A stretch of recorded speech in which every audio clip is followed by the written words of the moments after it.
We ended last week with a quick session where I attempted to demonstrate the power that you have to literally change the way how you feel with your thoughts. Does anyone want to share their experience from last week when we did that? Remember, I had you think about something that was unpleasant.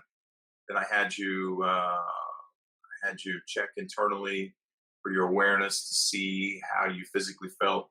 To maybe check, your heart rate, your emotions, how your body felt. Some people said they had some clenching of body parts going on, and then we did a breathing exercise to bring ourselves back out of that.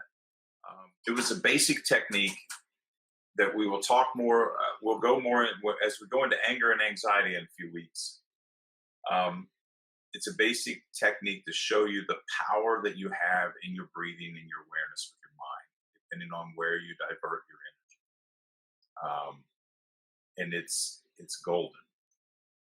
It is just absolutely golden. It's not easy to do. I mean, the more powerful the emotions. Good. Says she'd experienced that before. She found last week's session even more effective. Thank you. Thank you for bailing me out and helping me out here. Not making me feel like I'm standing here by myself. But it's very powerful, and as I said, we get into anxiety and anger.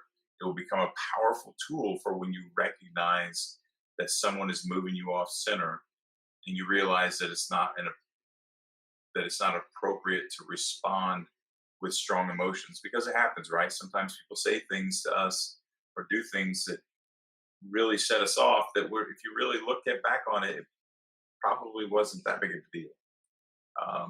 And so we make those choices. It's hard to recognize those. As we learn to recognize those, right? When we know more, we do better. Then we'll have some tips and techniques. A lot of it's learned behavior. So if someone says something to you, I mean, we probably all have this one thing that when someone says to us, that it just immediately lights everything up. I know I do. I have a key word that I can't say here that it was a fighting word when I was younger. I grew up in a rough neighborhood, so it was a fighting word. Still, if someone says that to me, even teasing me today, it still elicits a response.